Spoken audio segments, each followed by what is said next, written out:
बुजुर्गों याद रखना, अगर असगुन हो रहे हैं और आप कहीं जा रहे हैं घर से तो ठहरना चाहिए, रुकना चाहिए। ये बुजुर्गों का मानना होता है कि अगर घर से निकले किसी जरूरी काम से और बिल्ली रास्ता काट जाए तो समझ लेना असगुन हो गया।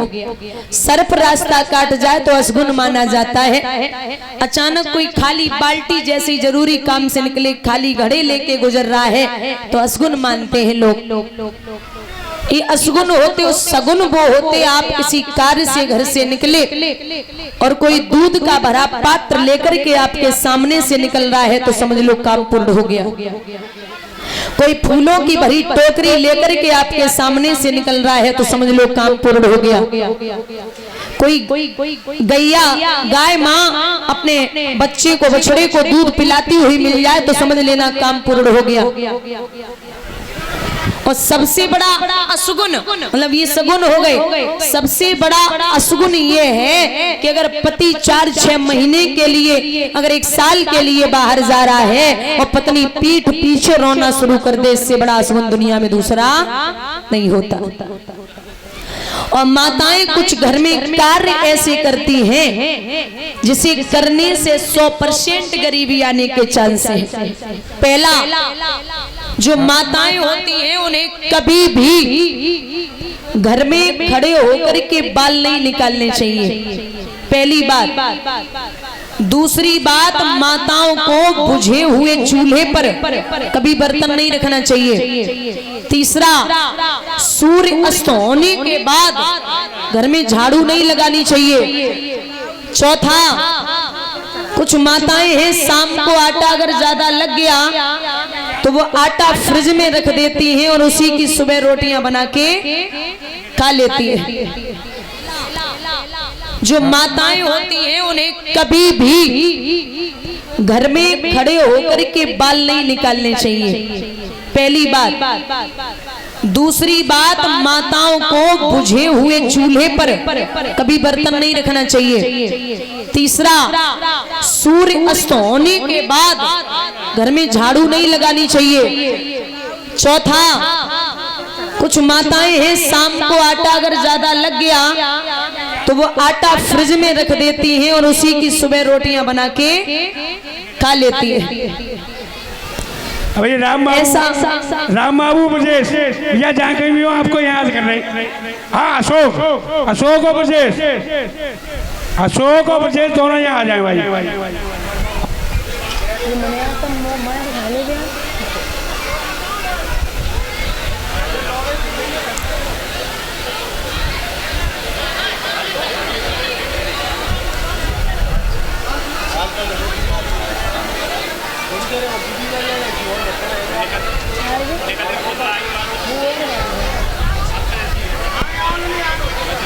और माता हो, ऐसा मैं नहीं, विद्वान कहते और संत की शाम का रखा हुआ आटा सुबह तक पिंड का रूप धारण कर लेता है। सबसे बड़ी बात, अंधेरे में कभी भोजन नहीं करना चाहिए। और एक बात, चाहे रात्रि के 10 बजे आपके यहाँ मेहमान आए, चाहे रात्रि के 11 बजे मेहमान आए, लेकिन माताओं को बर्तन धोने के बाद ही सोना चाहिए। जूठे बर्तन घर में नहीं छोड़ने हैं। एक बात बताओ, दीपावली पे जूठे बर्तन छोड़ती हो क्यों? और रोज को लक्ष्मी निवास देखने जाते, आप खुद ही घर की लक्ष्मी हो, इसलिए माताओं को चाहे रात्रि के 10 बजे हो चाहे 11, बर्तन धोने के बाद ही सोना है, वरना लक्ष्मी का घर में प्रवेश नहीं होता। कछु तो ऐसी है 7 दिन साड़ी पहनी, बोले 8वें दिन इकट्ठे कर ले सब कपड़ा और बर्तन सब इकट्ठे 8वें दिन धोए। नाती रोज रहेंगी और लेकिन वो सब कपड़े 7 दिन साड़ी या सूट सब इकट्ठे करेंगी, बोले अब 8वें दिन धुलेंगे। काय ऐसा नहीं करना है। कथा आती है भगवान के परम मित्र सुदामा की। तो पहला श्लोक आता है कि कृष्णस्य आसीत सखा कृष्यति ब्राह्मणो वित्तमः और विरक्त इंद्रियार्थेषु प्रशांत आत्मा जितेंद्रियः। ध्यान देना, कृष्णस्य आसीत सखा करिष्यति ब्राह्मणो वित्तमा। भगवान के सखा ब्राह्मण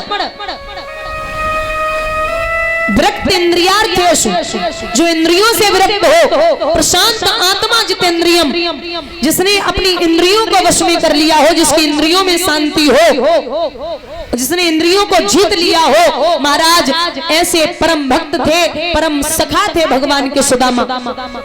सुदामा का जन्म पोरबंदर में हुआ था, जहां के गांधी जी थे। सुदामा के जो पिता हैं, इनका नाम है माटुका और मां का नाम है रोकना देवी। ये जाति से ब्राह्मण है। ये सुदामा महाराज, लोग कहते हैं कि दरिद्र थे, ऐसा बिल्कुल नहीं है। दरिद्र और गरीब में फर्क होता है। दरिद्र हम उसे कहते हैं जिसके पास सब कुछ हो और तब भी उसे ये लग रहा हो कि हमें पड़ोसियों का भी मिल जाए, रिश्तेदारों का भी मिल जाए और सबका मिल जाए, तो ये होते दरिद्री, जो दूसरों का हड़पने के लिए लगे हैं। और गरीब हम उसे कहते हैं जिसके पास अगर एक रोटी नसीब में है, जिसने पूरे दिन में जितना कमा लिया उसमें खूब संतुष्ट है और परमात्मा से कहता है कि बस इतना देते रहना, मैं बड़ा प्रसन्न हूँ, मुझे किसी की जरूरत नहीं है, उसे हम गरीब कहते हैं, जो दूसरों के लिए न मरे। क्योंकि वो मरता है, उसके पास सब कुछ है, तब भी वो मर रहा है, तो ऐसे इससे क्या फायदा है। एक बड़ा प्यारा उदाहरण आता है कि एक बहुत बड़ा राजा दूसरे राज्य में चढ़ाई करने के लिए जा रहा था, तो रास्ते में एक महात्मा मिल गए। महात्मा ने राजा से कहा, घोड़े से नीचे उतरो। नीचे उतरा, बोले इधर आओ। कहाँ जा रहे? बोले मैं दूसरे राज्य में जा रहा हूँ, वो राजा कमजोर है, उसके यहाँ चढ़ाई करनी है, उसका धन लेके आना है। तो महात्मा ने अपनी झोली से खोटा सिक्का निकाला और खोटा सिक्का जो था वो राजा के हाथ में रख दिया।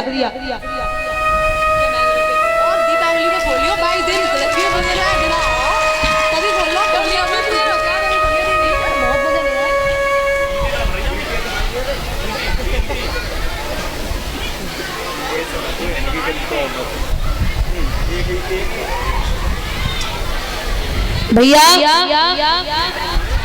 यहाँ जैसे ही महात्मा ने खोटा सिक्का दिया तो राजा बोले, ये क्या बेवकूफी है? अरे आप संत होकर के राजा का अपमान कर रहे हैं। अरे ये खोटा सिक्का किस काम का है? आप मुझे ये क्या दे रहे हैं?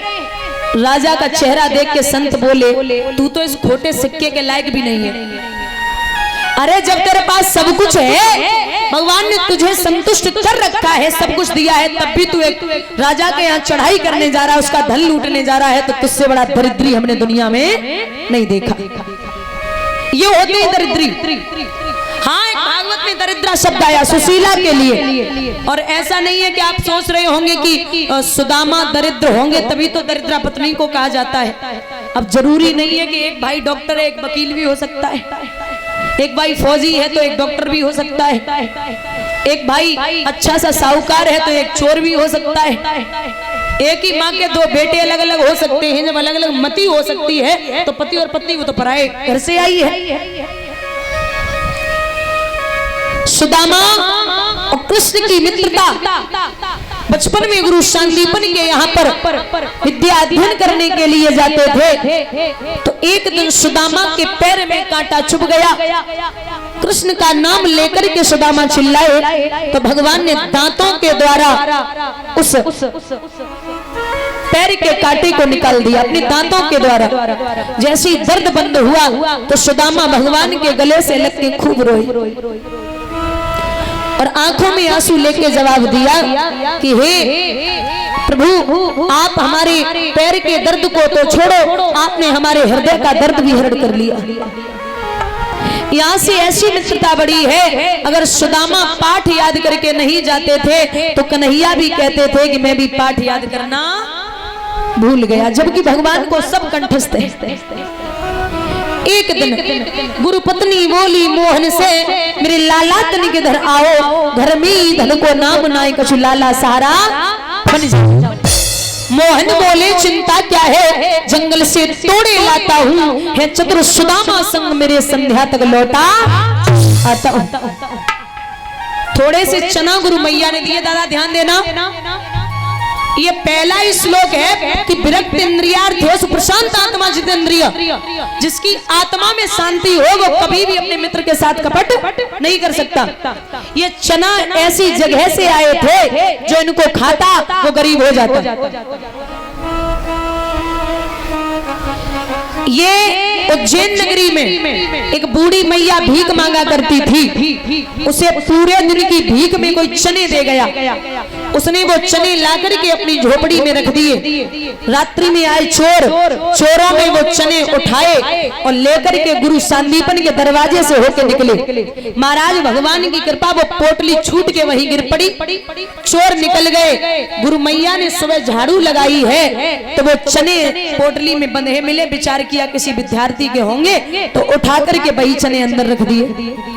सुबह जब वो गरीब मैया को अपने चने नहीं मिले तो उसने श्राप दिया है कि मेरे पूरे दिन की कमाई कोई ले गया, जाओ मैं श्राप देती हूँ कि जो चनों को खाएगा वो गरीब हो जाएगा। गुरु मैया को पता नहीं, वही चना गुरु मैया ने सुदामा को दिया और एक बात कही, लाला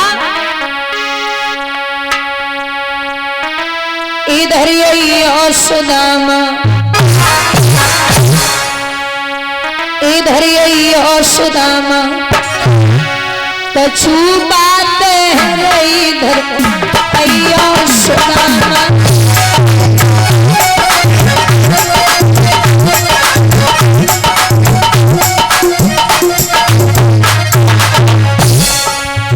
थोड़े से चना कुटरिया में बांधे,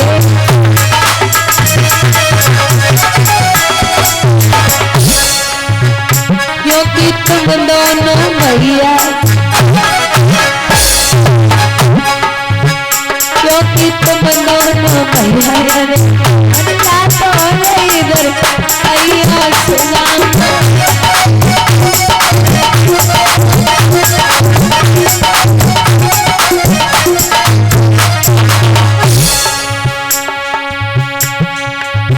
बन में जाए खेल मत करियो,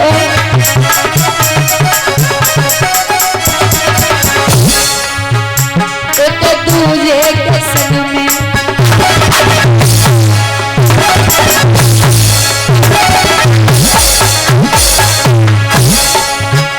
एक दूजे के संग में इधर आइयो सुदामा।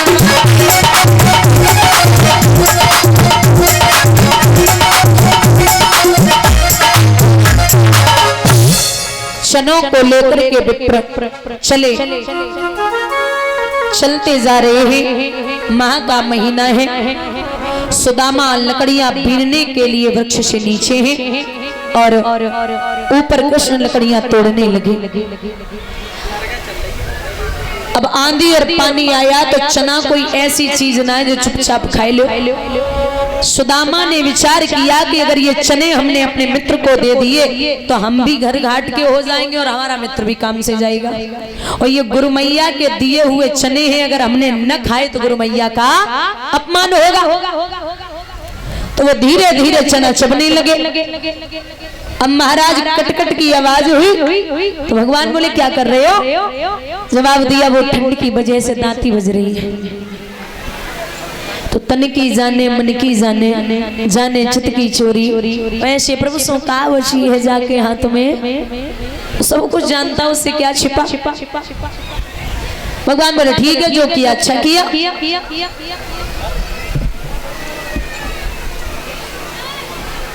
बोले आंधी और पानी बंद हुआ, दोनों मित्र वापस आए। महाराज समय के अनुसार विद्या पूरी हो चुकी थी। सुदामा का हाथ जब भगवान ने छोड़ा तो सुदामा ने एक बात कही है, वीरन बाएं छुड़ाए जात हो, निवल जान के मोय और हृदय सो कढ़ जाओगे तब सबल जाने हैं। शास्त्री एक सेकंड, हेलो, हाँ भाई जितने भी लोग पैसे वाले आए हैं वो स्वागत के लिए यहाँ जाए, जितने भी बासी के लोग आए सभी आ जाए, छूटे स्वागत के सभी आ जाओ। बंधु आज सुदामा तो आए के गरीब है गए, कृष्ण द्वारिकाधीश बन गए। हाँ मानो, अगर सूरज निकल आए और सूरज अगर निकले तो सुदामा के कमरे की धूप तब तक नहीं जाती थी जब तक वो सूरज अस्त नहीं होता था। ऐसा कमरा था जो धूप ही नहीं जाती थी। जब तक सूर्य अस्त न हो तब तक माना कि सुदामा की धोती 20 जगह से फटी है, माना कि दुबला पतला शरीर है, माना कि सुदामा गरीब है, माना कि हजारों जगह ठोकर खाते हुए इधर उधर से आते घर पे गिर पड़ते हैं, लेकिन ये कभी नहीं मान सकते कि सुदामा दरिद्र है। बोलिए गोविंद भगवान की। महाराज एक विप्र का नियम और था, ये 5 घर में भिक्षा मांगते थे, 6वें घर में कभी कदम नहीं रखते थे। हरे कृष्ण कृष्ण कृष्ण हरे हरे, हरे राम राम राम हरे। भगवान सोचने लगे कि ऐसे ही गुजारा चलता है इसका, ये मित्र हमारे पास नहीं आएगा, लगता हमें ही जाना पड़ेगा। तो सुदामा घर पे नहीं थे, भगवान पहुंची, बोले माताम भिक्षाम देहि, कोई है अंदर? सुशीला बाहर आई। अब सुशीला जैसी बाहर आई तो हाथ जोड़े खड़ी और एक जवाब दियो कि महाराज हमें ये लगता है आप यहाँ नए आए हैं, क्योंकि पूरी दुनिया को पता है कि हमारे यहाँ गरीबी के अलावा दूसरी चीज नहीं है। आप समझ लो कि हमारे यहाँ और कुछ है ही नहीं। बोले बस यही तो बात है। लला वो नाम नहीं बोल रहा था, क्या बोल रहे थे? और कल भी नहीं बोल पाया था, बोली दूँ ये मोहित यादव इसी गाँव नगला नत्था से, जो मलरपड़ की भगवान सुख और संपत्ति प्रदान करें, बड़ा होकर के माता पिता का नाम रोशन करें, ये वाला सौराकांक्षा है। भैया बोले आपको पता है आपके जो पति है ना, उनके बचपन के मित्र कृष्ण हैं। सुशीला बोली महाराज आप हमसे मजाक करने आए हैं तो सीधे सीधे बोल दो, नाथ पैसे तो गरीबी को हाल, आप मजाक कर रहे दरवाजे पे खड़े खड़े, ऐसी हमारी दुर्गति मत करो।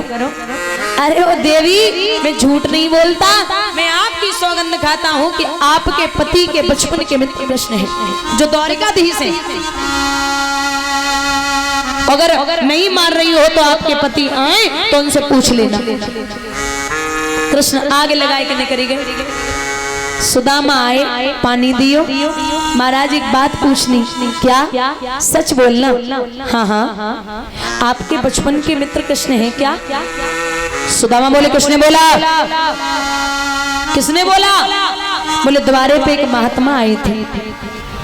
जवाब दियो अरे ओ पगली, हमें पता लग गया कि बिना कन्हैया के कोई हमारे दरवाजे पर दस्तक देवे वालो ना है। द्वारे आए कृष्ण को तुमने पानी नहीं पिला पाया, अरे वो स्वयं आज संत के भेष में हमारे दरवाजे से आके लौट गए, और ये बात हमारे और कृष्ण के अलावा किसी को पता भी नहीं है। एक वो सुदामा है, एक वो ब्राह्मण सुदामा है जिन्होंने कभी अपनी पत्नी तक को नहीं बताया। और आज के जमाने में कोई बड़े आदमी तो जाने पहचान हो जाए ना तो सीधी कहा तुम हमें एक फोन करियो, हम तुम्हारा काम करवा दी पूरा। हमारी उन तो बहुत अच्छी जान पहचान है। एक वो है जो तीनों लोगों का राजनीतिक कृष्ण आज सामने उनके मित्र बने बैठे हैं, तब भी उन्होंने अपनी पत्नी को नहीं बोला। वो ब्राह्मण ऐसे थे।